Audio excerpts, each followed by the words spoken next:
Ahí estamos grabando. Bueno, buenas tardes a todos. Mi nombre es Brenda. Yo formo parte del EDI, que es la actual conducción del Centro de Estudiantes.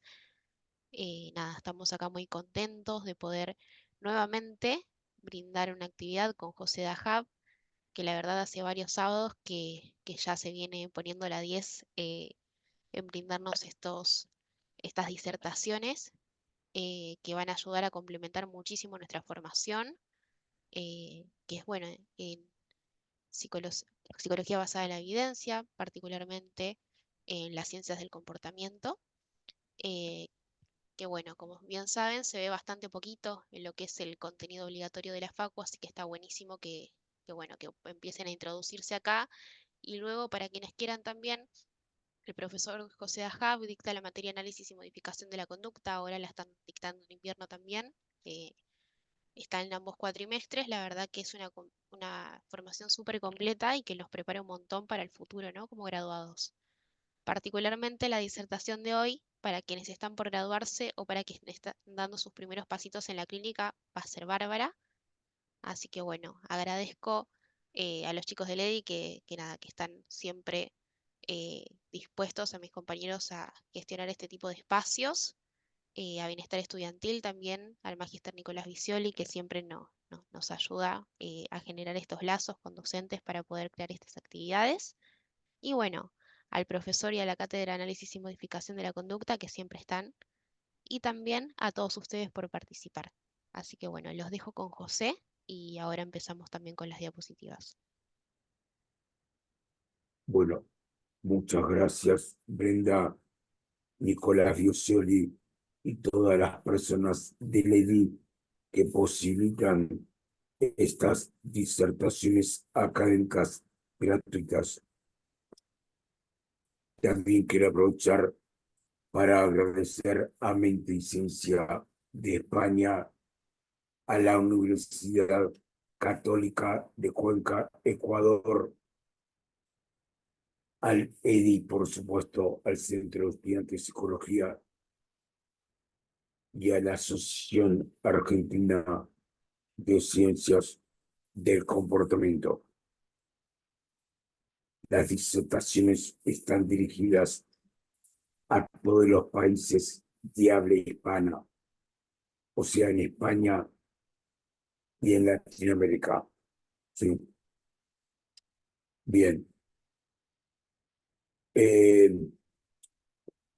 La idea justamente es que en la disertación de hoy vamos a hacer una síntesis de algunos elementos, factores comunes de manejo de la relación terapéutica ateórico, o sea, casi todas las formas de psicoterapias consideran estos factores comunes de relación terapéutica. Y también hay algunas ideas que no están publicadas en los libros, que tienen que ver con la práctica clínica, sí, más que con un sustento teórico particular, tienen que ver con cuestiones que se dan en la relación terapéutica entre paciente y terapeuta. Ahora sí, ponemos la que sigue, por favor. Bueno, esto es una presentación formal del título. Ahí está. Bien. Bueno, como ya sabemos, primero tenemos que escuchar y observar a las personas. Primero, la primera función de los procesos de relación de ayuda es escuchar y observar, no intervenir. La persona tiene que tener un espacio de descarga, de poder hablar de temas íntimos que no les cuenta a nadie, que no les cuenta a la pareja, no les cuenta a los amigos, no les cuenta a los socios, no les cuenta a los padres. intencionadamente le cuenta a un profesional externo a su red de relaciones. ¿Sí? Primero se escucha y se observa. Después se detectan problemas psicológicos. Después se evalúan a la luz de los paradigmas en psicología científica. De-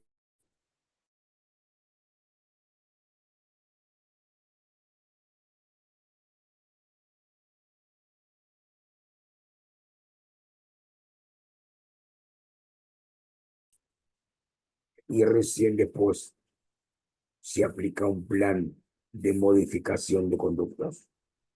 O sea que el proceso de evaluación conductual lleva por lo menos 3 a 5 entrevistas.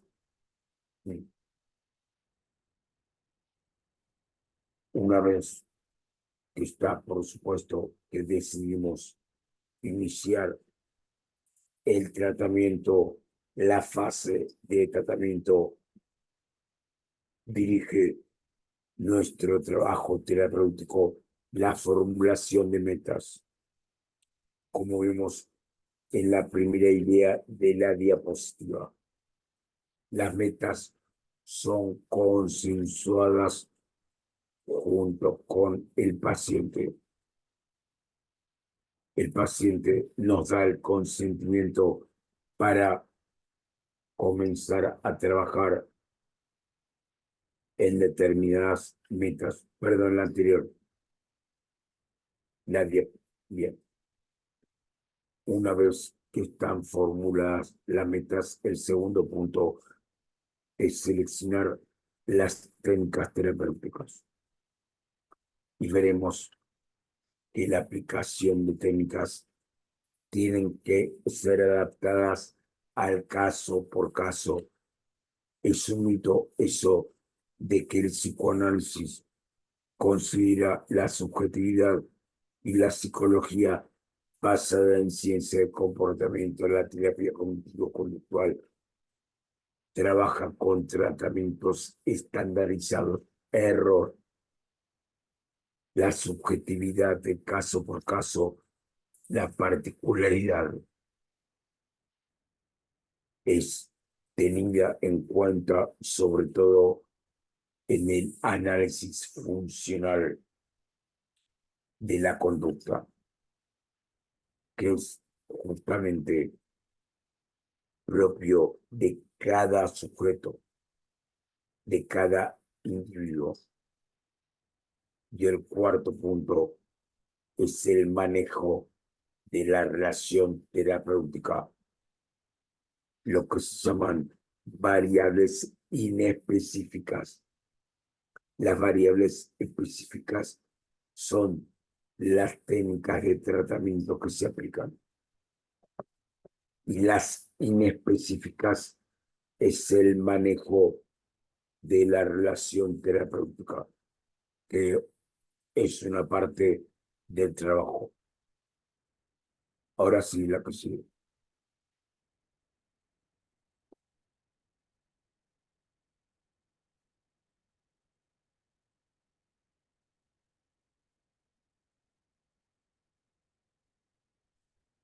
Las metas tienen que ser, perdón, antes que me olvide, un paréntesis. No se preocupen por copiar las diapositivas, porque van a estar en el link de la grabación y las diapositivas.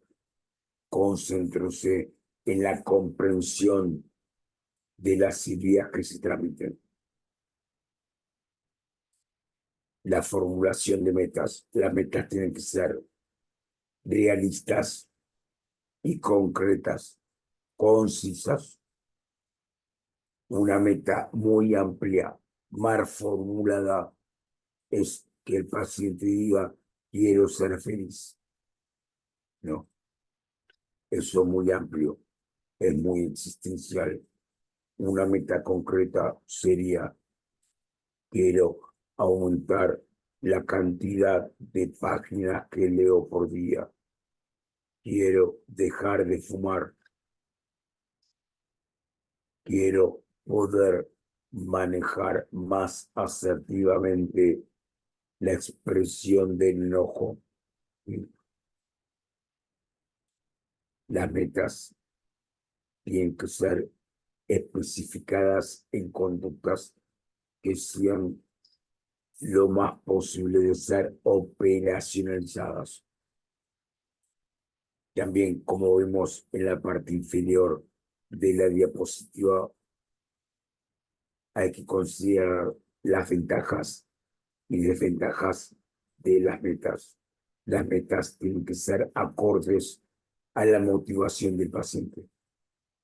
Por eso las conversamos con el paciente. Nunca obligamos a una persona a un tratamiento que no desea él que el psicólogo la aplique. Nunca. Esto tiene que ver con la ética. La ética es muy considerada en modificación de la conducta y ciencias del comportamiento. Y como dije antes, las metas son formuladas en conjunto entre terapeuta y paciente. La que sigue, por favor.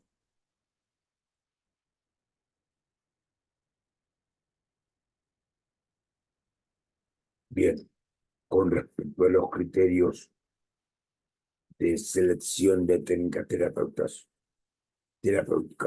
uno, la relación funcional, o sea, el análisis funcional, la relación entre la conducta y el ambiente.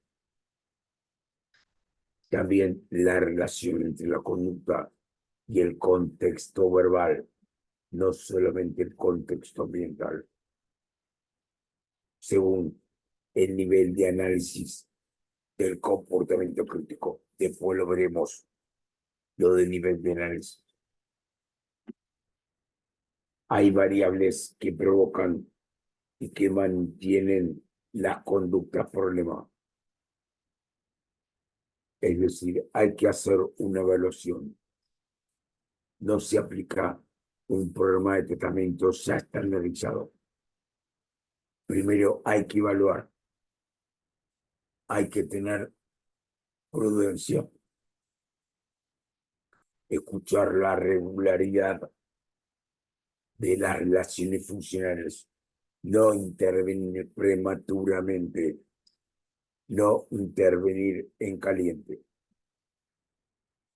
Tercer punto, tratamientos que ya hayan sido exitosos en el pasado del paciente, que muchas veces en el pasado al paciente le funcionó determinado procedimiento. Eso también hay que indagarlo y pesa a la hora de elegir las técnicas terapéuticas. También comparar el caso del paciente con casos semejantes. ¿Sí? Ver, obviamente estudiar los trabajos de investigación clínica que muestren eficacia de la técnica en determinado trastorno o problema. Parte del trabajo psicológico es estudiar, es consultar. Muchas veces no hay que estudiar muchas horas en la semana, sí, al menos algunos minutos, consultar qué es lo que se hace. Por ejemplo, para el abordaje del trastorno bipolar no se puede prescindir de la psicoeducación. Para el abordaje de el trastorno obsesivo-compulsivo es muy recomendada la exposición y prevención de la respuesta. Y por último, la motivación del paciente, por supuesto. Ustedes saben que la motivación al cambio es uno de los pilares principales a la hora de involucrarse el paciente en un tratamiento. La que sigue, por favor.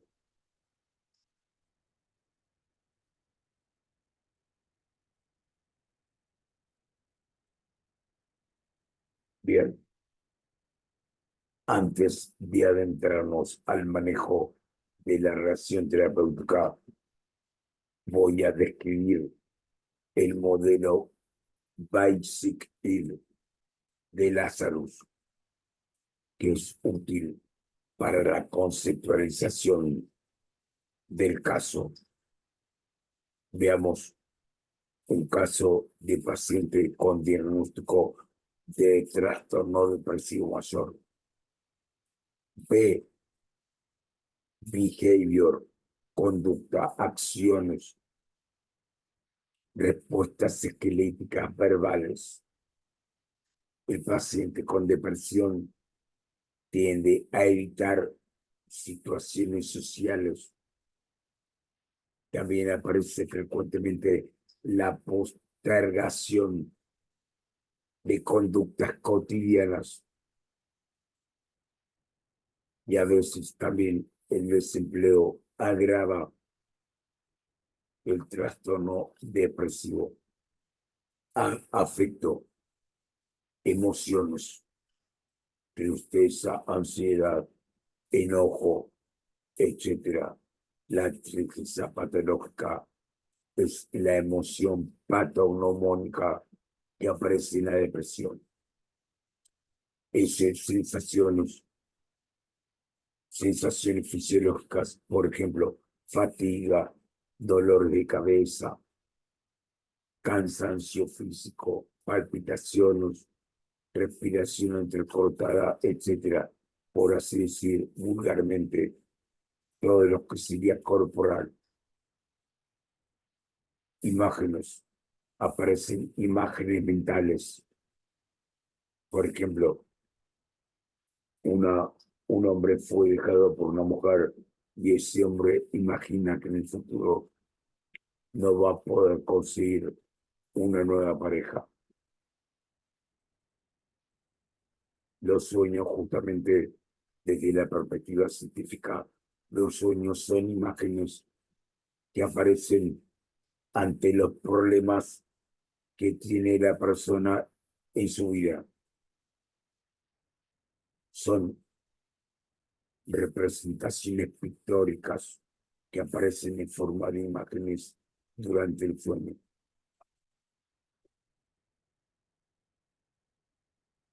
La C se refiere a cognición, pensamientos, creencias, expectativas.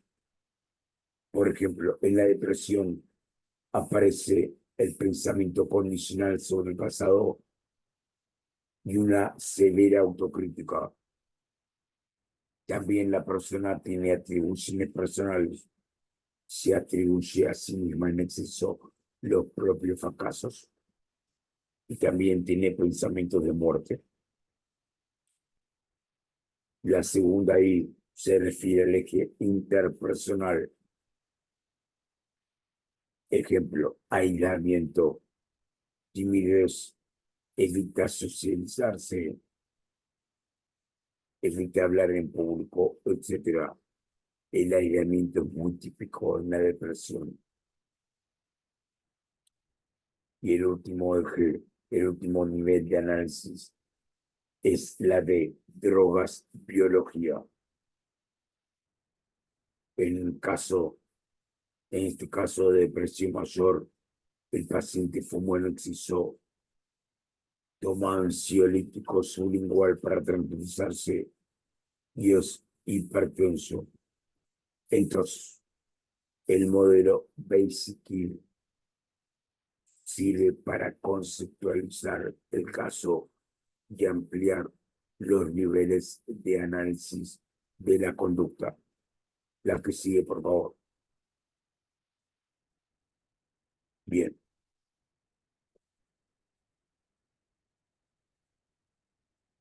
Tenemos que adaptar las intervenciones al trastorno en cuestión.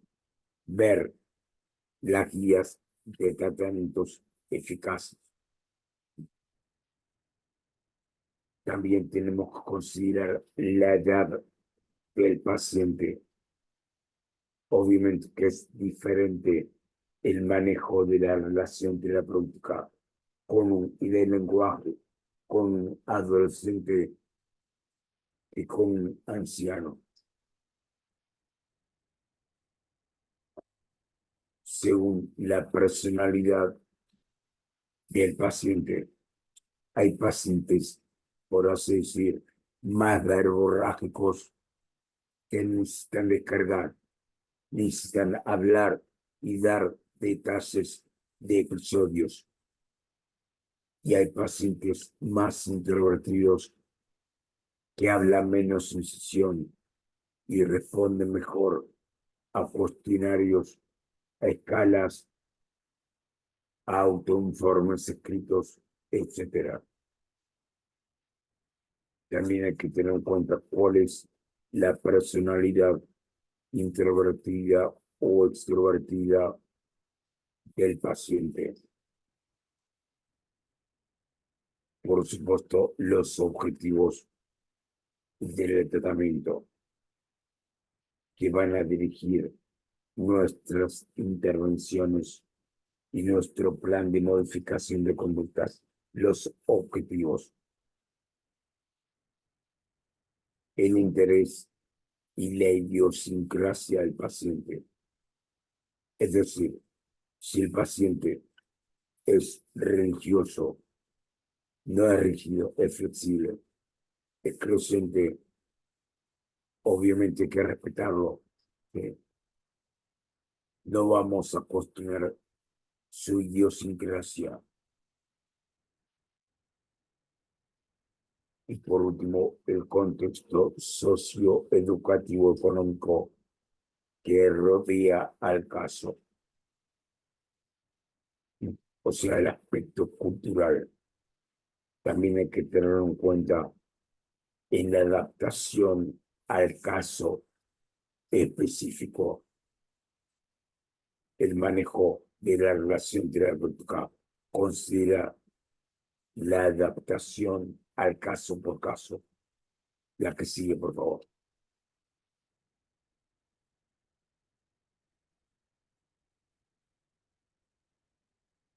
Bien,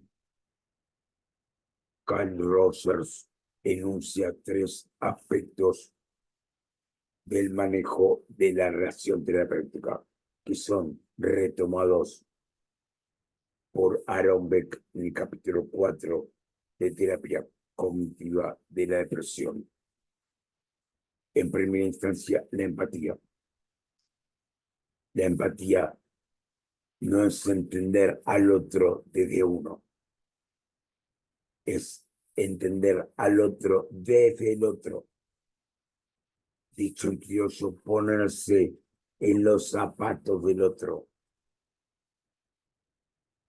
Y la empatía implica escuchar al paciente y tratar de entenderlo. Que el paciente perciba que el psicólogo lo escucha atentamente y lo entiende. La autenticidad se refiere a que el terapeuta no adopta un personaje falso. Por ejemplo, si el paciente pregunta, si el paciente pregunta si el terapeuta tiene pareja, se le responde sí o no. Si el paciente pregunta si tiene hijos, se le responde sí o no. Obviamente, el paciente no viene a hacer una averiguación de la vida personal del terapeuta, pero el terapeuta hermético que le dice al paciente no corresponde que usted me haga preguntas personales, cae mal. El paciente piensa que tiene que ocultar el psicólogo. Sí, la autenticidad también implica cuando tenemos que hacer una crítica, hacerla a la conducta del paciente, no a la persona. Y la crítica tiene que ser con respeto. no agresiva, ofensiva. No hay que apelar a las ironías. Tiene que ser una crítica a la conducta, no a la persona, con asertividad. Eso también es una parte de la autenticidad. O sea, el psicólogo que solamente elogia lo positivo comete un error, porque también hay que marcarle cosas negativas al paciente. La aceptación incondicional, o sea, preocupación sincera e interés por el caso. Tener una motivación genuina de querer ayudar al paciente. La aceptación incondicional implica que se acepta incondicionalmente al paciente con sus virtudes y con sus defectos. Por ejemplo, yo actualmente estoy atendiendo a una persona que estuvo en prisión en Devoto 8 años por homicidio. Sí, yo lo acepté incondicionalmente. Yo no soy juez. Para eso está la justicia. Ya cumplió su condena. Sí, yo no soy juez moralista, soy psicólogo, no soy sacerdote. Si tomo el caso, lo tengo que ayudar. Eso es aceptación incondicional. Si no, lo tengo que derivar. O sea, no cobrarle la primera entrevista y derivarlo. Sí. Pero tiene que haber una preocupación sincera de interés, una motivación intrínseca, no solamente motivación intrínseca. La extrínseca se refiere a que el paciente nos paga y trabajamos por el dinero. No, tiene que haber motivación intrínseca, genuina, interés con el caso. Este punto es fundamental. Varias veces los psicólogos son buenos, pero no están motivados con el caso. Entonces terminan haciendo un trabajo erróneo a nivel calidad. O sea, la psicología es un servicio humano. Sí, no vendemos productos electrodomésticos o tenemos un restaurante y vendemos comida. Sí, la gente necesita una buena relación terapéutica, la que sigue. Bien, con respecto al estilo, el psicólogo tiene que partir del optimismo realista. Por ejemplo, optimismo realista.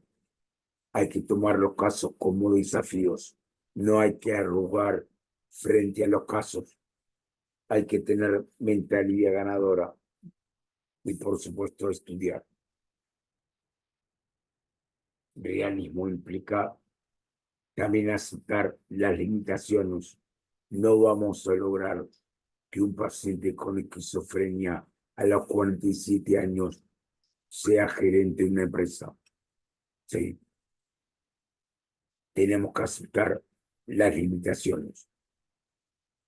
No vamos a lograr que una mujer a los 65 años encuentre el amor de su vida. Sí. Entonces, partimos de un optimismo. Tomamos los casos como desafíos a vencer, pero realista. La autocrítica en el profesional es importante. Los campos son enormes y hay que estudiar muchísimo. Sí.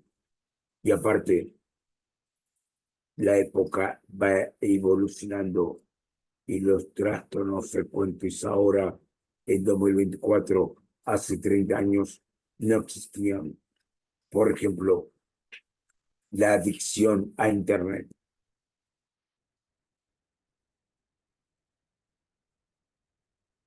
Evitar feedback incorrecto, o sea, elogiar lo que no se debe elogiar por quedar bien con la persona. Error. Feedback exagerado o demasiado entusiasta. Por ejemplo, abrazar al paciente y dar una palmadita del hombro. No, no, no, es muy exagerado. Sí, es mejor decirle, eso que hiciste está muy bien. Cuanto más te pongas, mejor. La exposición es más eficaz cuando es continua, cuando es esporádica. Eso es un feedback específico y ecuánime. No, exageré, decirle muy bien, me encanta, y abrazarlo. No, no. Y aparte al paciente le puede caer mal, sí, que el psicólogo sea demasiado efusivo. La que sí. Bien.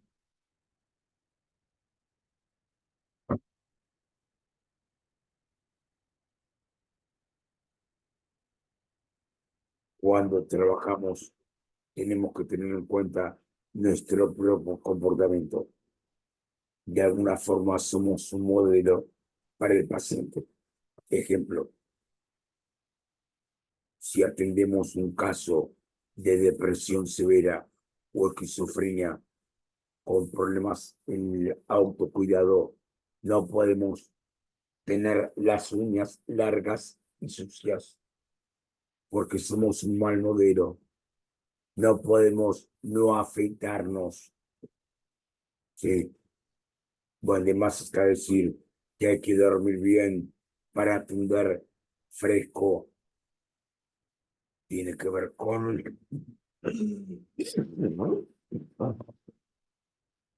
oh, perdón, con el autocuidado del terapeuta.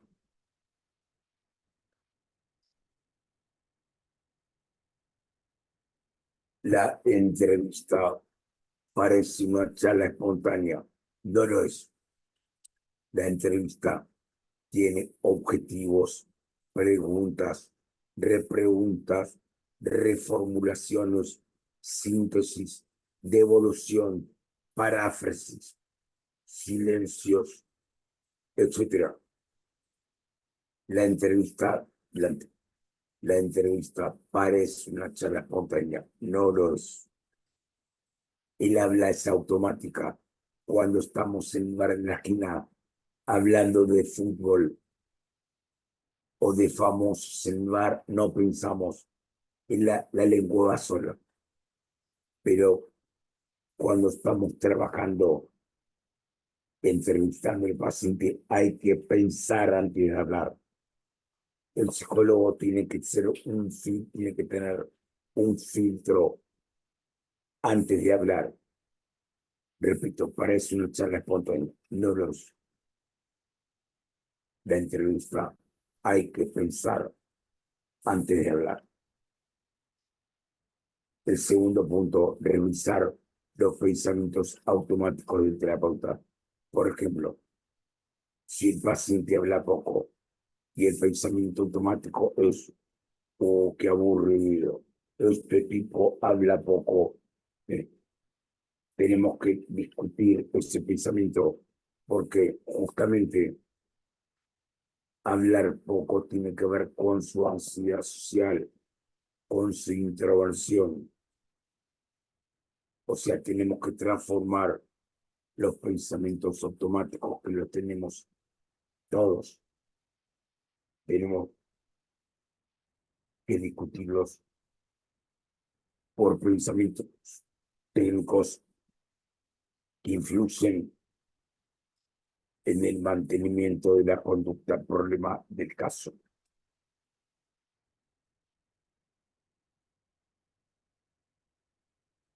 Tercer punto, hay que evitar las intervenciones impulsivas.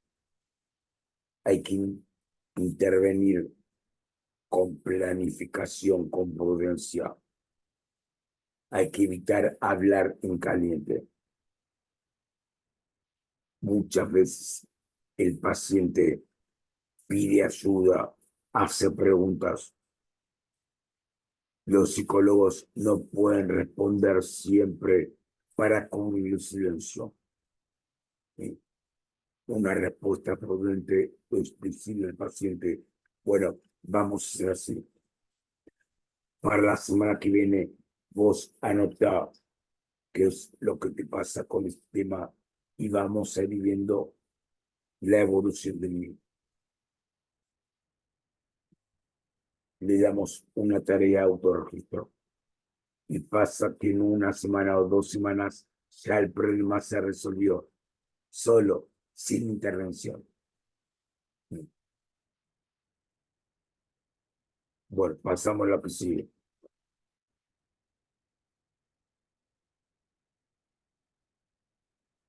Bien, esto ya lo dije al principio. Sí, los elementos generales del proceso terapéutico. A propósito, lo digo rápido. Primero, escuchar, observar. Segundo, especificar según técnica específica de entrevista conductual, ciclo, tema, incidente. Lo veremos después.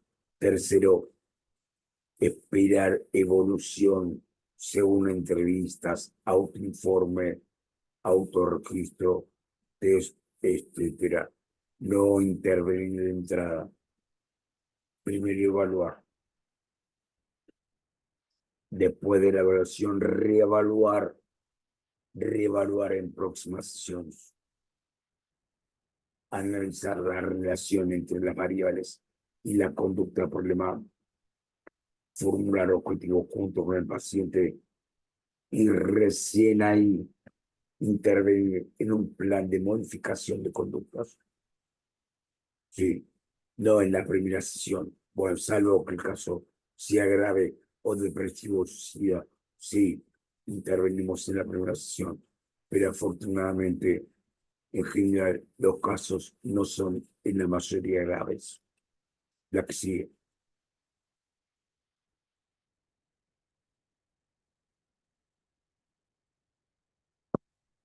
La técnica ciclo, tema, incidente no es toda la entrevista conductual. Es una técnica dentro de la entrevista conductual y ordena bastante. Se aplica en todas las sesiones. Primero, se hace una pregunta abierta sobre un tema específico.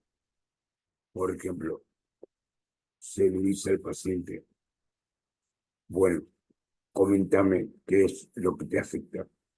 Y él habla de las discusiones que tiene con su pareja y sus hijos. Está muy exaltado, que grita y que insulta. Bien, ahí le decimos al paciente que por favor describa ese episodio de problemas en la expresión del enojo. El paciente describe y en función de la discusión preguntamos por los diferentes niveles de análisis motor, cognitivo, emocional y fisiológico, análisis topográfico, y también indagamos antecedentes externos, consecuentes externos, internos, dentro del episodio. Esto es técnico de entrevista conductual, de análisis funcional. A propósito, no me meto con estos detalles. Y acá viene el punto de la clase de hoy. Resumir la información para comprobar la exactitud y comprensión y devolvérsela al paciente. Ejemplo, le decimos al paciente, bueno, vos me contás que llegaste cansado de laburar y no estaba la comida hecha, tu casa era un desastre, estaban los chicos sin bañar y entonces vos te sacaste, insultaste a tu esposa, diste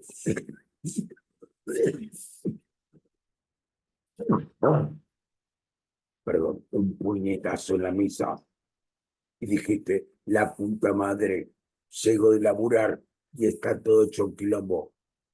Y ahí te diste cuenta que estuviste mal y tu esposa se puso a llorar y se encerró en el baño. Es así. El paciente dice, sí, es así. Entonces se resume la información, se le devuelve al paciente y esto mejora la percepción de empatía. El paciente se da cuenta que el psicólogo lo estuvo escuchando atentamente y no estuvo pensando en el partido de fútbol de anoche. Sí, estuvo atentamente escuchando lo que dice el paciente, como dice la parte inferior de la diapositiva. Una vez completo el tema, se repite el ciclo tema-incidente con otro tema, con otro episodio. La que sigue, por favor.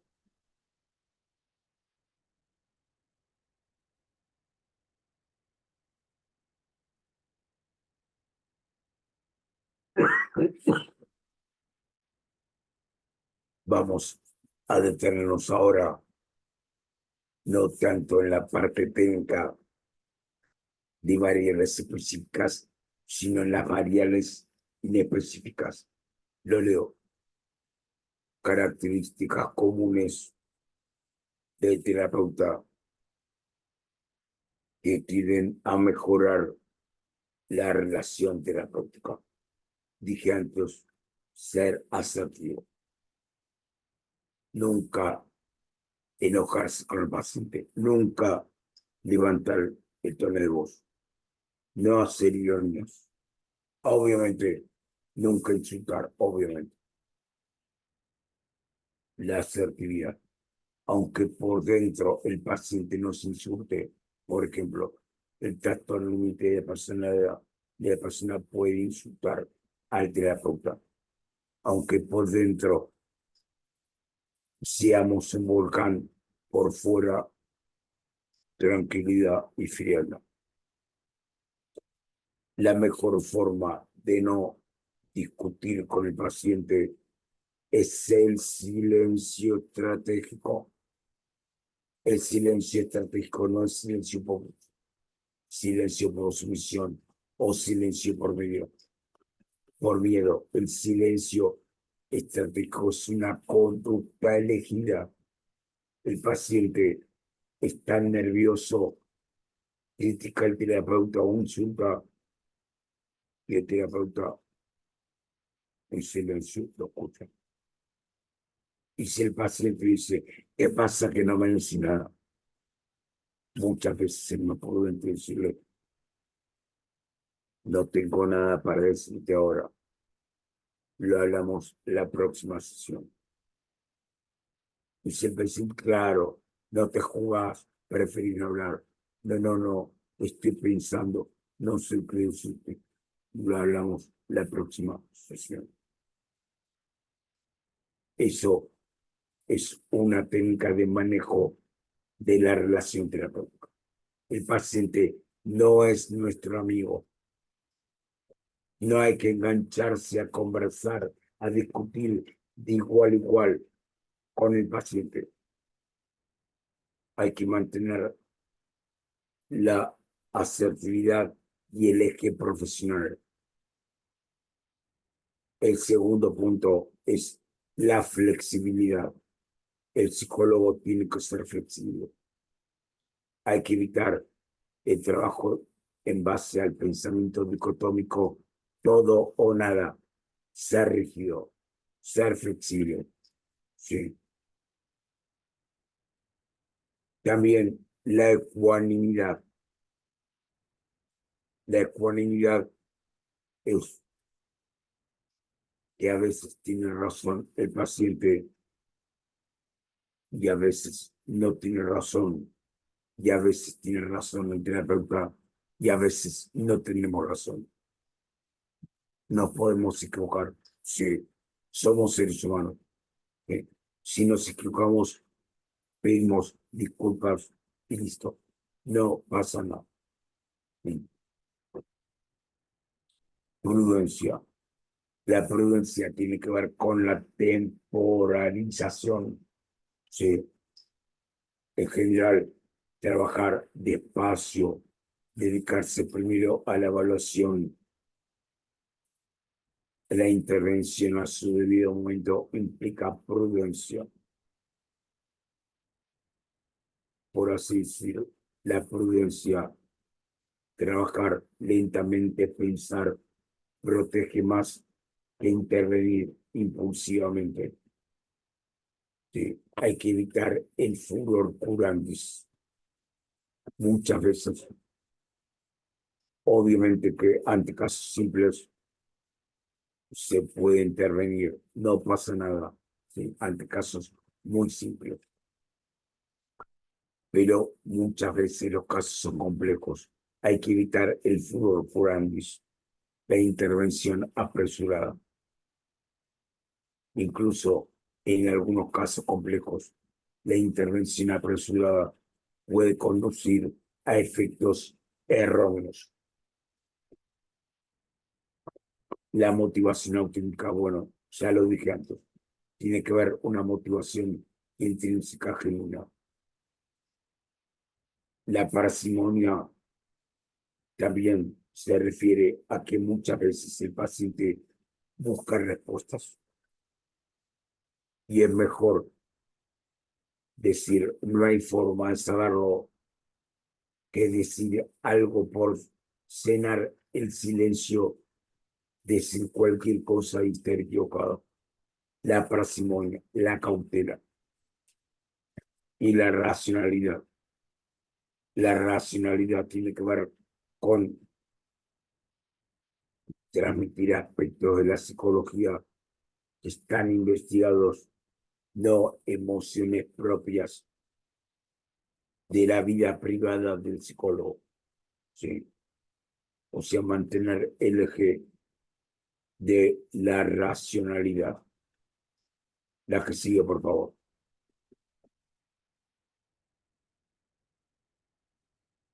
El pragmatismo clínico está por encima de la teorización del marco teórico o de la escuela teórica que le guste al psicólogo.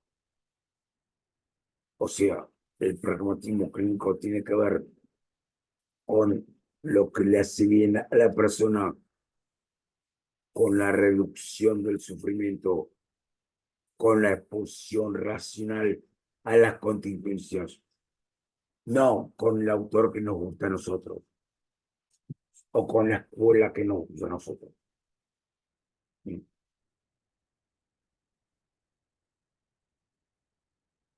El no enjuiciamiento. Como dije antes, el psicólogo no es sacerdote, no es juez. Si el paciente nos cuenta que ha tenido una relación polígama oculta con una mujer que no es su esposa, lo escuchamos, no lo juzgamos, lo escuchamos. Una postura errada sería decirle, lo que hiciste está mal, no tenés que engañar a tu esposa. Eso es una intervención pésima. Eh, Es una intervención moralista, no es psicológica. Bueno, la empatía solo vimos respecto a la idiosincrasia de la persona, también fundamental indagar las expectativas del paciente hacia el tratamiento. Preguntarle al paciente, preguntarle al paciente directamente, ¿qué es lo que vos esperas con la terapia? ¿Qué sería para vos un comportamiento normal? Obviamente, si la persona consulta y considera parte de su comportamiento anormal, las expectativas del paciente hay que indagarlas porque muchas veces las expectativas son tan altas que cualquier terapia va a fracasar. Por ejemplo, el paciente dice, quiero eliminar un pensamiento de la mente. Error. Ningún pensamiento se elimina de la mente. Desde la conciencia hasta la muerte, el cerebro está todo el tiempo pensando. Lamentablemente, la única forma de eliminar algo de la mente es con un traumatismo del cráneo, un coma o una demencia. Bueno, esas son enfermedades cerebrales orgánicas, no es el caso. Si el paciente dice quiere eliminar el pensamiento, tiene expectativas cerradas hacia el tratamiento. O si el paciente dice quiero eliminar la ansiedad, error. La ansiedad no se elimina, la tienen las 8.000 millones de personas del planeta. Es universal, es una emoción. El problema es que muchos libros de autoayuda tienen títulos errados. Por ejemplo, eliminar la ansiedad, vencer la ansiedad. Error.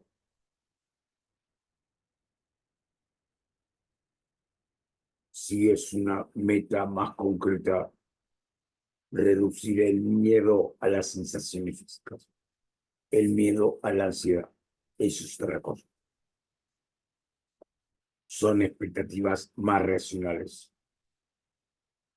Bueno, como se lo dije, escuchar, entender sin juzgar, reforzar positivamente los pequeños avances espontáneos que tienen los pacientes. Muchas veces pasa que la gente mejora sola, sí, sin intervenir, espontáneamente. Tenemos que reforzar los pequeños avances espontáneos que hace la persona y ver, obviamente, evaluar cuáles fueron las variables que influyeron en el cambio positivo. Una aclaración, paréntesis. Las preguntas, escríbanlas, por favor, y serán respondidas al final. Escríbanlas en la parte inferior de la diapositiva. Volvemos a remarcar, evaluar la particularidad del caso por caso para intervenir mejor. La que sigue, por favor.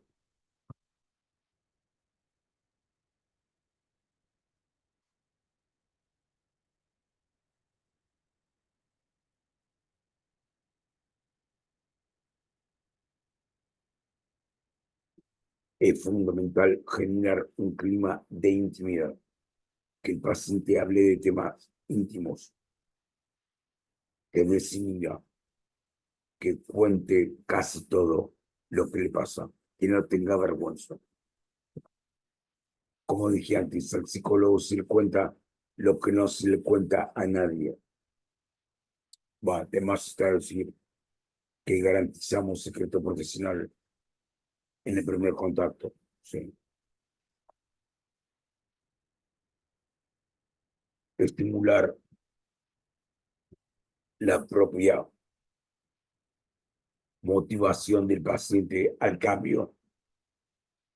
Hay un abordaje específico llamado entrevista motivacional, diseñado por Prochaska y discípulos. La entrevista motivacional no tiene que ver con la implementación de un plan de modificación de conductas, sino con la preparación de la motivación del paciente a que esté decidido a recibir un plan de modificación de conductas. No siempre hay motivación.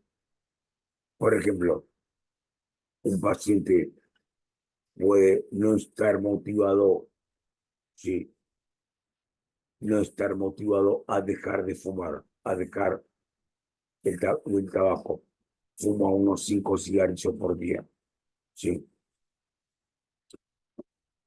Tiene ambivalencia. Hay a veces una parte que me dice que tiene que dejar de fumar y otra parte que no le interesa. Sí. Entonces, no hay que forzarlo, no hay que forzarlo, no hay que aplicar un programa de modificación de conductas para cesación tabáquica de modo abrupto. Es mejor trabajar entrevista motivacional. Bueno, la contención, obviamente, cuando la persona está en crisis, en llanto, obviamente apela a la contención del profesional. ¿Sí? También otra característica común que favorece la relación terapéutica es reforzar avances contrarios a la queja discusiva. Es decir, que el paciente se da cuenta que el psicólogo está atento a lo que es opuesto a sus quejas discursivas. La que sigue, por favor.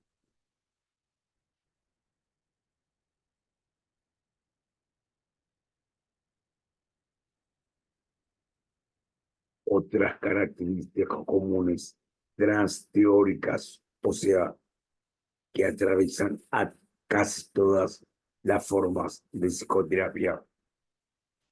Otras características comunes transteóricas de terapeuta que tienden a mejorar la relación terapéutica son las siguientes. Continuamos las anteriores también. Por eso continuamos. Fomentar insight, o sea, el autoconocimiento personal del paciente.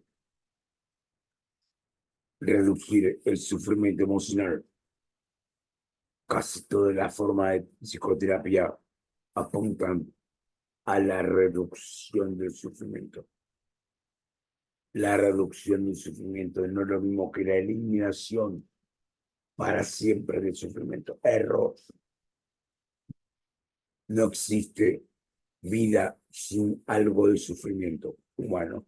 Es reducir el sufrimiento emocional, no eliminar el sufrimiento emocional. Fomentar la catarsis. Sí, muchas veces las personas necesitan descargar, ventilar, hablar. Y ya el solo hecho de hablar y de ventilar en casos simples genera un efecto catártico. La persona por el mero hecho de hablar ya un poco se calma. Esto tiene mucho que ver con la exposición narrativa al problema. Dar información nueva, sí, por supuesto. Por eso estudiamos psicología. Los campos en psicología son enormes. Bases biológicas, sensación y percepción, estado de conciencia, aprendizaje, memoria, lenguaje, cognición, psicología social experimental, epidemiología, genética conductual, trastornos psicológicos, diagnóstico. Los campos son enormes. Y sí, efectivamente, usamos todo el conocimiento que conocemos de psicología de investigación básica y clínica a los fines de transmitir información útil que le sirve al paciente. Y cuando el paciente ve que el psicólogo está preparado y transmite información que le sirve, eso mejora la relación terapéutica. De más está decir que la escritura del paciente también sirve para el tratamiento. Simplemente porque la gente se olvida, es como un diario íntimo. Cuando la gente está mal, escribe en un diario íntimo. Bueno, en la terapia es útil que el paciente escriba. Y también el psicólogo puede escribir en el WhatsApp del paciente las instrucciones terapéuticas que sirven también como para ordenar el trabajo del psicólogo. Escribe el paciente y escribe el terapeuta. También asignar tarea entre sesiones.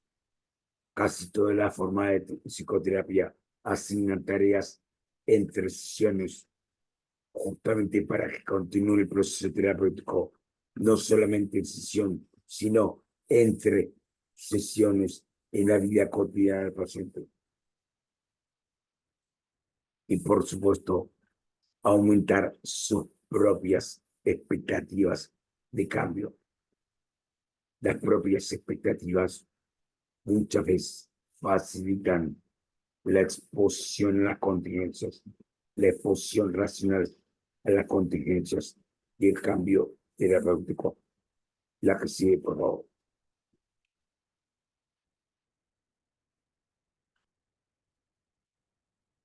No, la anterior, la anterior. Bien. Después veremos la que sigue, que es una síntesis de algunas cosas que vimos. Saliendo de las diapositivas, voy a comentar puntos importantes del manejo de la relación terapéutica y del propio comportamiento del profesional en las sesiones. Por ejemplo, puede pasar, obviamente, que el psicólogo se enferme, está enfermo, puede pasar, pero salvo que tengas 38 de fiebre, sí, se recomienda no cancelar sesiones por sensaciones físicas leves. Por ejemplo, por tener un poco de cefaleas, se tomó un analgésico y listo, sí. No cancelar sesiones. Las cancelaciones de las sesiones afectan a la relación terapéutica. Repito, obviamente, si está enfermo tampoco se puede trabajar, ¿sí? Pero muchas veces no se está enfermo. Muchas veces el profesional tiene sensaciones leves, ¿sí?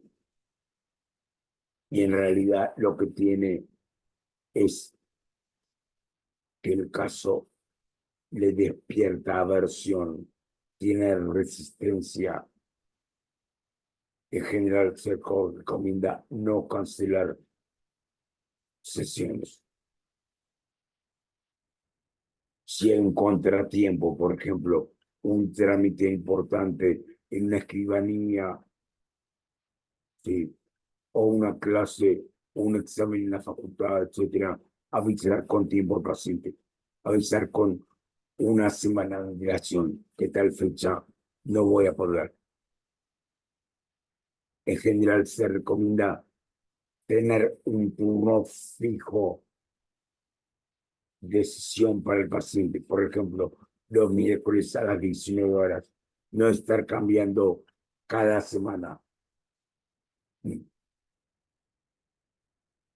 En general, en el encuadre le transmitimos por escrito que las sesiones que se cancelen el día anterior o el mismo día serán cobradas, que pueden avisar hasta 48 horas antes de antelación. Sugerencia, esto háganlo por escrito, no hablado, que quede escrito en el WhatsApp del paciente. Bueno, se aclara este tema en cuadro. Más o menos en la quinta o sexta entrevista, el paciente llama y dice que no va a poder y llama el mismo día. Bueno, obviamente faltó al encuadre. No le decimos nada en el mundo. No hablamos de plata. Error. No hablamos de plata, de dinero, ni de pagar. Si viene los miércoles a las 19, le decimos, bueno, nos vemos el próximo miércoles 19 horas. Nada más. A la otra semana viene el paciente, habla de sus problemas. Cuando termina la entrevista, le decimos en forma calma con asertividad. Por favor, recordad que si hay cancelaciones, las acepto hasta 48 horas antes, ni el día anterior, ni el mismo día, como recordatorio, nada más. Y a partir de ahí, bueno, obviamente, si ya 2 veces el paciente no respeta el encuadre, bueno, no queda otra más que cobrarlo, sí. Pero bueno, si el paciente en general cumple, tenemos flexibilidad, tenemos tolerancia en el primer error que comete frente al encuadre.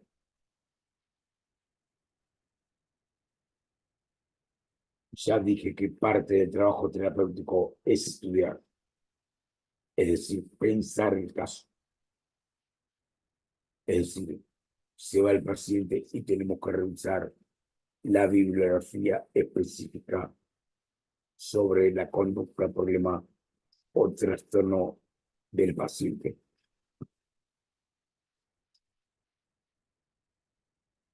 Los autoinformes, por ejemplo, el registro SPEC, situación, pensamiento, emoción y conducta, aumentan la involucración del paciente en el proceso de evaluación.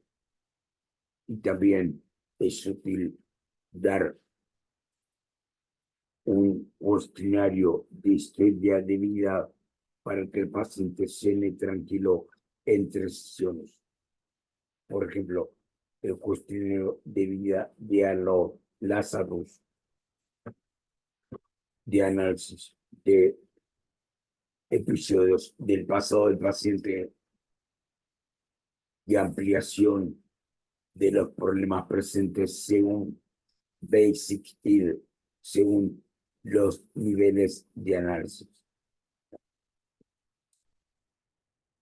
O sea, si bien hacemos foco en el presente, también nos interesa la historia de la conducta del problema, la historia de aprendizaje, la historia del caso.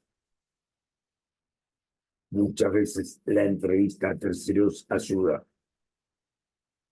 Siempre le decimos que entrevistamos a la pareja del paciente o a los hijos del paciente para ayudarlo a él. Obviamente no vamos a revelar secreto profesional, temas íntimos, intimidad. Es para ayudarlo a él. Y por supuesto, nunca, si no somos familiar, hacemos un pacto junto que el familiar dice no le diga nada al paciente. No, le decimos a familiar, avísele por favor que usted me llamó y yo le voy a avisar directamente. Sí, porque si no, el paciente pierde la confianza en nosotros.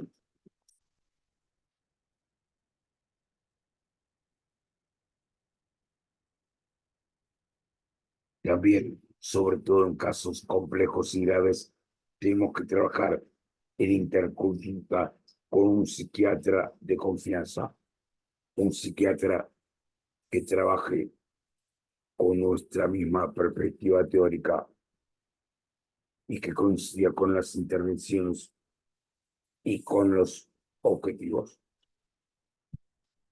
También pasa que especialmente los psicólogos con CNPISA tienen que animarse a atender.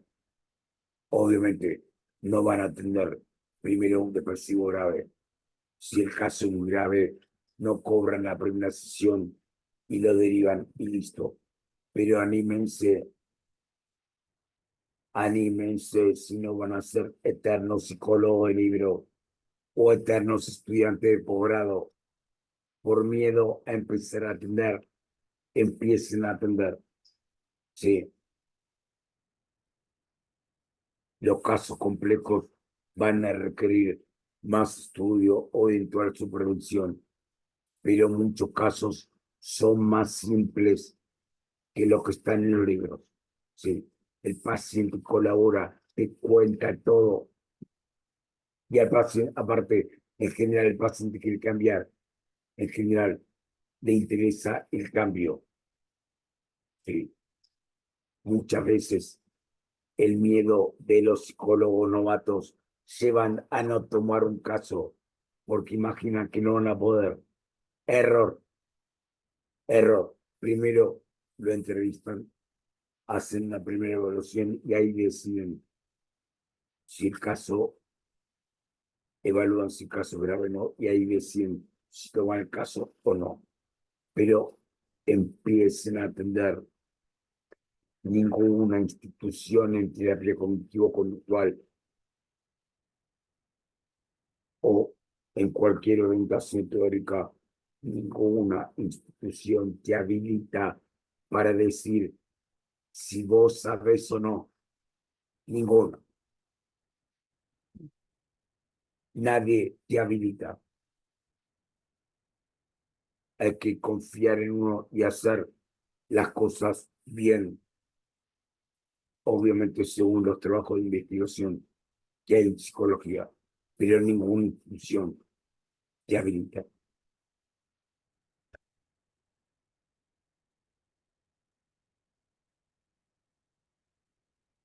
También, como dije antes, hay que pensar antes de hablar. Sí, el psicólogo tiene que pensar antes de intervenir. Yo recuerdo un caso de un paciente confrontativo, muy buena relación terapéutica conmigo, pero bueno, se enojó por algo, una diferencia conmigo se enojó. Entonces viene a las 2 sesiones y me dice que consultó con un curandero, obviamente para provocar. Yo a propósito, para no engancharme, lo escuchaba. Y él me contaba lo que habló con el curandero. Y me dice que lo hizo bien. Y me dice en un momento, ¿y vos qué pensás? A propósito, así. ¿Y vos qué pensás? Yo sabía que me estaba provocando. Yo le dije, no tengo nada para decirte. Si a vos te hace bien, está bueno. Y él me dijo, no, no, no, no, no. Me dijo, pero escúchame, vos no crees en el trabajo de los curanderos. Me dijo así. Y yo le dije, pero yo no te puedo decir ni que sí ni que no. Desconozco qué fue lo que te funcionó. Bien. O sea, a propósito, no me enganché a discutir. Él me quería llevar al plano de la discusión. Vino la transición, vino otra sesión y al mes solito, me dice, lo llama el curandero. Me dijo que era necesario cierta continuidad y que vaya a verlo varias veces. Me dice el paciente, ahí me cayó la ficha. Es un comerciante. Yo nada, yo nada. Me dice, es un chanta, es un comerciante. Me quería retener. No dije nada y seguimos trabajando en el proceso terapéutico. Es una muestra de que no hay que discutir con el paciente. Otro tema, nunca hagan intervenciones de máxima.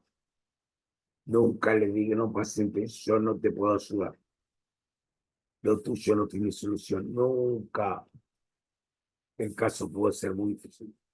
Es cierto, puede ser muy complejo. Sí, pero le decía, la vida de un paciente no es 100% negativa o 100% positiva. Entonces, cuando no hay avances, tenemos que destacar los pequeños avances, los pequeños logros. No hay que hacer intervenciones de máxima. Decirle al paciente, no le encuentro la vuelta, solo te puedo. Error. Con respecto a la medicación, si el paciente pregunta, ¿la medicación es de por vida? ¿Sí? Se sugiere una respuesta prudente. Dice, no, no. La medicación es por este año, no es de por vida. Aunque sabemos que un paciente con trastorno bipolar tipo 1 o un paciente con esquizofrenia tiene que tomar medicación de por vida, sí, pero no hacemos intervenciones de máxima.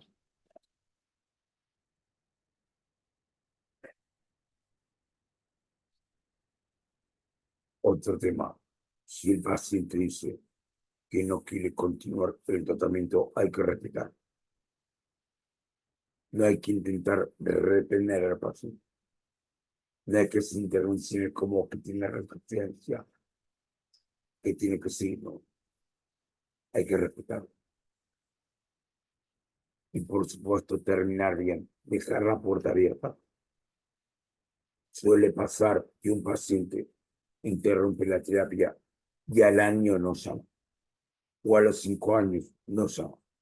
O sea, interrupción de tratamiento no es sinónimo de fracaso terapéutico. Abandono del tratamiento no es sinónimo de tratamiento negativo. Muchas veces la persona peca, no sé, por falta de plata, por falta de guita, simplemente porque mejoran y ya también no hacen falta que sigan el tratamiento. Hay que respetar cuando el paciente no quiere continuar, está en todo su derecho. Otra situación, si el paciente no se escribe todos los días y no es un caso grave, le podemos ir, lo hablamos el jueves en la sesión. Y si el paciente vuelve a escribir unos a la mañana, lo hablamos el jueves en la sesión.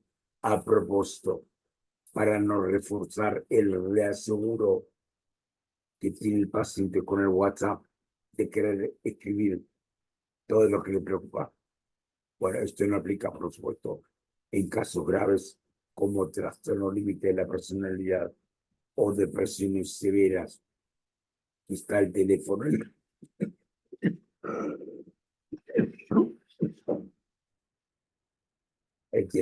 de la esperanza, que el teléfono de la esperanza es cuando el psicólogo le ofrece llamar a cualquier hora. Eso disminuye el riesgo de intento de suicidio. Otro tema, salvo padre abusador o madre abusador o psicópata grave, ¿sí? O estafas, etcétera. En general se sugiere que el paciente no se pelee con su familia, que no corte relación con sus padres y hermanos. Obviamente, salvo si hubo problemas de golpes o muy complicados, pero en general se busca la conciliación, la mediación con los familiares.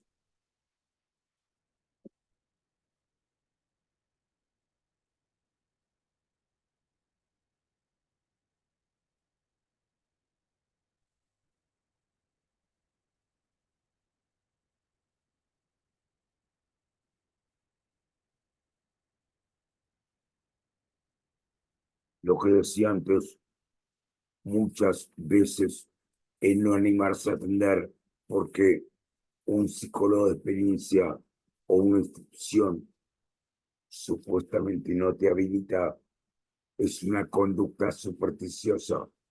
O sea, por respeto, no, por ética no voy a dar nombres, pero varias instituciones le cobran un porcentaje al profesional por, para que compren sus cursos. ¿Sí? Es una conducta supersticiosa. En casos simples, los psicólogos novatos pueden atender perfectamente bien. Incluso hay estudios que muestran que no hay diferencias entre la motivación del psicólogo de muchos años de experiencia y el psicólogo joven. ¿Sí? Muchas veces, voy a decir un término gracioso, son derivólogos que le cobran comisión al psicólogo. Sí. O sea, derivólogos, no es que supervisan el caso o etcétera. Sí. Bueno, pero esto viene a colación de tomar los casos como desafíos a vencer y empezar a trabajar. En algún momento hay que empezar a trabajar. Sí.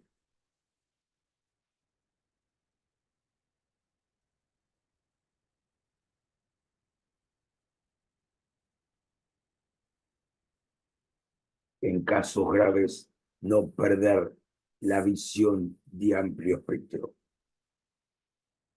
Ejemplo, un paciente con crisis hipomaníaca que tiene conductas de riesgo conduciendo motos. Justamente tenemos que trabajar para que no maneje moto un tiempo hasta que pase la fase hipománica, hasta que pase la fase hipománica. O, por ejemplo, un paciente con riesgo de suicidio, no podemos decir, bueno, si deseo el paciente matarse, que se mate. No, no, pésima intervención. El paciente con riesgo de suicidio no está en condiciones de tomar decisiones, no está apto psicológicamente equilibrado para tomar semejante decisión de quitarse la vida. Entonces tenemos que levantar el teléfono y generar una red social con la familia, apoyo social, sí, para trabajar con la prevención del suicidio y eventualmente trabajar con psiquiatra para una posible internación. La justicia autoriza a revelar secreto profesional si hay riesgo de suicidio. La visión y amplio espectro no hay que perder. Si bien consideramos la motivación del paciente y el paciente elige los objetivos y no nos de dos cosas, la visión bien perfecto no hay que perder. Otro punto es la sana autocrítica del profesional. No hay que creérsela. Los profesionales tienden a atribuir que están trabajando adecuadamente con los casos. No, hay que tener autocrítica. ¿Sí? Hay que saber las limitaciones personales y estudiar. Muchas veces otro profesional puede ver cosas que uno no ve. La autocrítica, por supuesto, racional, no la autocrítica severa, permite trabajar mejor.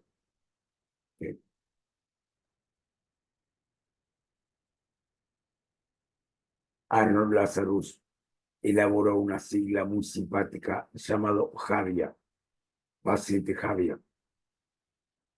J de paciente joven, A de atractivo, B de vital y de inteligente, y A de adinerado.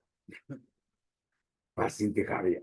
Obviamente, si los profesionales solamente toman pacientes Javias, joven, atractivo, inteligente, vital, sano y adinerado, y obviamente va a tener mayor éxito que los casos más complejos. Por ejemplo, los ancianos son más complejos que los jóvenes, hay mayor desesperanza. Las personas con poco atractivo físico tienen mayor dificultad para conseguir vínculos que las personas atractivas físicamente. Las personas con déficit intelectual tienen peor pronóstico que las personas inteligentes. Las personas que tienen una enfermedad física tienen peor pronóstico que las personas sanas físicamente. Y obviamente las personas pobres de clase bajas tienen más complicaciones que las personas de clase media, clase alta, que tienen recursos económicos que facilitan el afrontamiento. Entonces, claro, a ver, cuando dicen tengo éxito con mis pacientes, bueno, obviamente, si tomas caso Javier, sí, obviamente vas a tener mayor éxito, pero bueno, muchos casos no son Javier, muchos casos. ¿Sí? y menos con la crisis económica que hay hoy día en el mundo, no solamente en Argentina.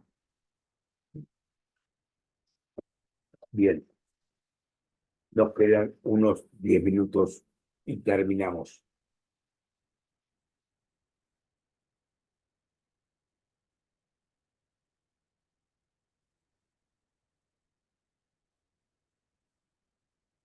Casi todas las formas de psicoterapia implican la audiencia no punitiva, audiencia no punitiva, escucha no punitiva, es decir, no criticar al paciente automáticamente cuando habla, no castigarlo cuando comete un error.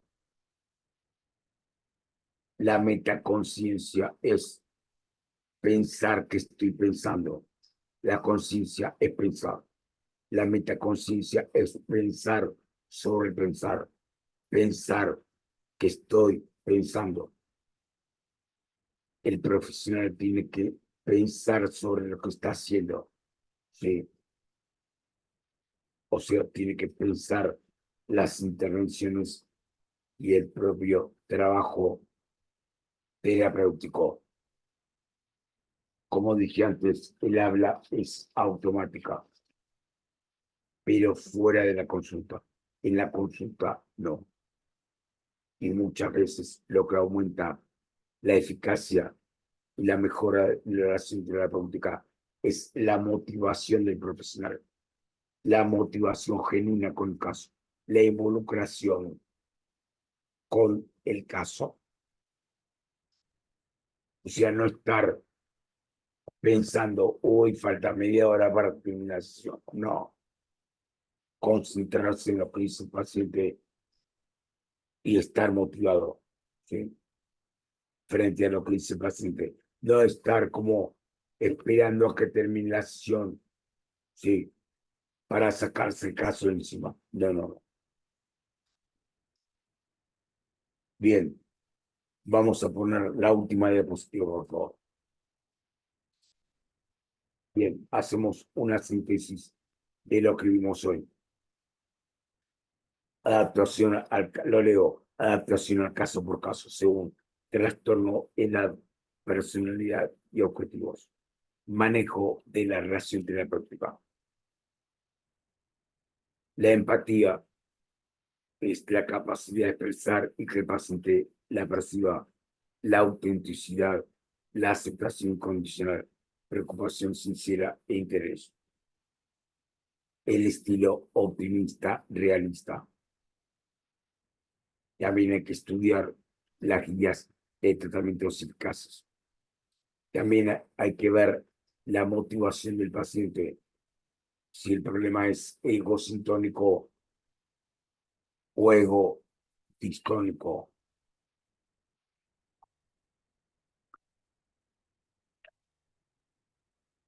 También evitar el feedback incorrecto, exagerado o demasiado entusiasta. Tener en cuenta el propio comportamiento del profesional, ¿sí? Ver los propios pensamientos automáticos que aparecen sobre el caso y cuál es la emoción del profesional antes de atender. Sí, antes de atender puede pasar que el profesional no tenga ganas de atender o esté por temas personales bajoneado o estresado. Atender igual, sí, porque después la emoción pasa.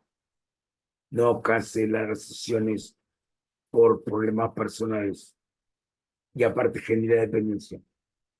Cada vez que aparece un problema personal, el psicólogo llama al paciente para cancelar. Error. Afecta a la relación terapéutica y afecta al manejo de las emociones del terapeuta como persona. Y en general, el terapeuta tiene que ser racional, no emocional, excesivamente emocional. Y por último, como vimos en la parte inferior de la diapositiva, considerar la ética y respetar la dignidad humana. Si efectivamente trabajamos según parámetros éticos, si no consulto un paciente que dice, quiero explotar mejor a mis empleados, quiero mentir mejor, quiero estafar a la gente. No, no, no podemos hacer eso. La psicología, sí, apunta para mejorar al individuo y a la sociedad. Emparenta con las sociedades democráticas no totalitarias.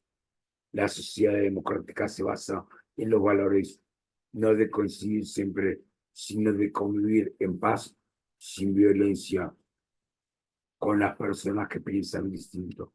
¿Sí? Respetar la dignidad humana. Bien, esto ha sido una síntesis de aspectos generales a considerar en el manejo de la relación terapéutica. Ahora sí, voy a responder las preguntas. Un segundo, por favor.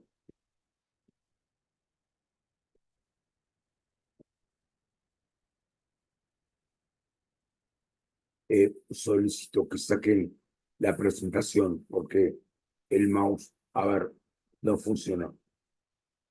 A ver, ahí sí. Bien. Pregunta Candela. ¿Puede ejemplificar reforzamiento de conductas de avance contrarios a la queja discursiva? Sí. Por ejemplo, un paciente se queja y dice, todo me pasa a mí, todo me pasa a mí, no sé cómo voy a hacer. Y se expone, por ejemplo, a hacer un trámite por una deuda que tiene que pagar. Y se expone, averigua, paga la deuda y se siente mejor. Bien, entonces ahí decimos, veo que cuando enfrentas este problema, a pesar de tus pensamientos negativos y de tus quejas, te manejaste bien. Y ahí estamos elogiando, reforzando la exposición, las acciones, no los pensamientos. Otro paciente dice, el examen es muy difícil, no sé si me voy a presentar mi estudio. Entonces, le decimos que le conviene presentarse igual. El paciente pone el examen, siente ansiedad en el examen y saca un 9. Saca un 9 con pensamientos negativos y con ansiedad. No le dio el timón a la ansiedad, le dio el timón a las acciones. Bueno, la definición de contingencia, tienen que saber condicionamiento operante clásico excede los objetivos de esta estación. Recomiendo la formación en condicionamiento clásico y condicionamiento operante en conductismo. Bueno, cuando trabaja con grupo hay cuestiones particulares que hay que tener en cuenta.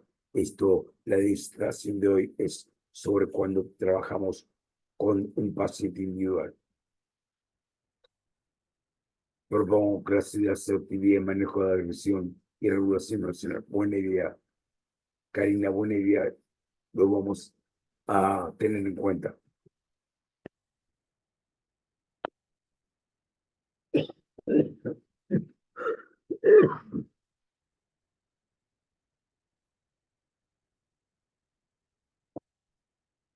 La ansiedad, obviamente, también recomiendo hacer formación en cursos o simplemente en bibliografía sobre trastorno de ansiedad. Es muy específico el trabajo con trastorno de ansiedad. No respondo para optimizar el tiempo.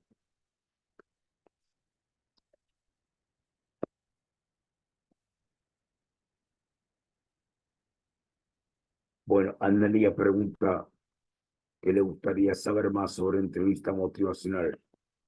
Bien, recomiendo el autor Prochaska. Hay un libro de un autor, Roderick llamado entrevista motivacional. Rodk, entrevista motivacional. Sí, tiene que ver con motivación variable, con ambivalencia. El paciente, hay tres fases: fase precontemplativa, fase contemplativa y fase de decisión. En la fase contemplativa hay ambivalencia. La persona, por ejemplo, que fuma tabaco, sabe que tiene un problema, pero no está decidido a dejar el tabaco.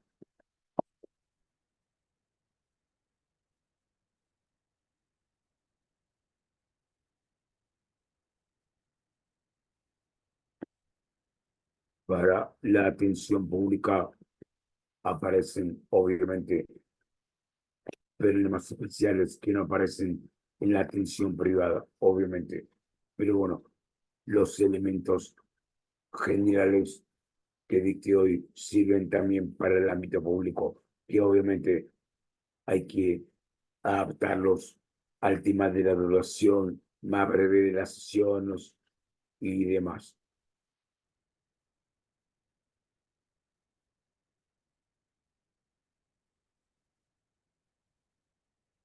Es correcto contener de manera física un paciente incluso o debe mantenerse la distancia entre terapeuta y paciente. Bueno, depende, obviamente, se puede tomar al paciente de la mano si lo dejó su pareja, obviamente, eso no hay problema. Lo que hay que hacer es prudencia con el contacto físico. Sí, obviamente no podemos abrazar al paciente, acariciarle la espalda y llorar con él, obviamente. Eso es una dramatización. Los pacientes Javier son J de joven, A de atractivo, B de vital y de inteligente, ya de adinerado. El autor es Arnold Lazarus. O cuando emplear el análisis funcional de la conducta verbal en la relación terapéutica. Esto es enorme. Tienes que informarte bien y estudiar sobre terapia de aceptación y compromiso y contextualismo funcional. Acá dice Rocío Rosasca y Di Clemente. Es verdad, son los autores eh, que han fundado la entrevista motivacional. Bueno, alguna especialización que recomiende. Bueno, obviamente esto es una publicidad o archivo expiatorio, no, o archivo, perdón, archivo publicitario. A ver, hay muchas instituciones, pero por ejemplo, para niños recomiendo Etsy, sí, para trabajar con niños. Psicoeducar también para trabajar con niños. Para trabajar, por ejemplo, con pacientes con discapacidad física o con autismo APADEA. Y también recomiendo Fundación Foro, que yo la considero la mejor institución en terapia cognitivo-conductual de la Argentina. Fundación Foro. Pero bueno, lo que más recomiendo es estudiar, más que instituciones, estudiar. De hecho, yo adjunté a la disertación 2 diapositivas de bibliografía que pueden consultar para los temas de relación terapéutica que dicté en la sesión de hoy, en la clase de hoy.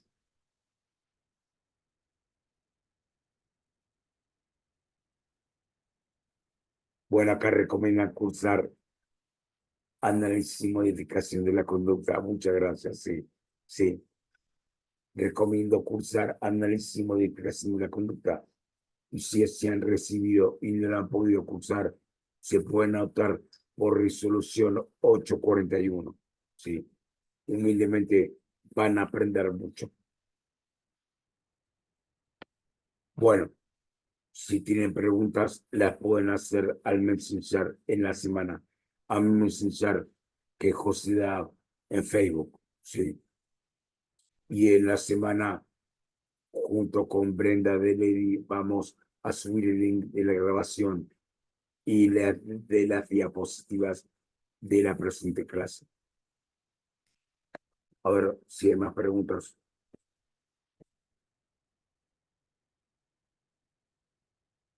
No, no hay más preguntas. Bueno, les agradezco por haber asistido. Gracias a Levi también. Hasta luego, gracias. Muchísimas gracias a todos.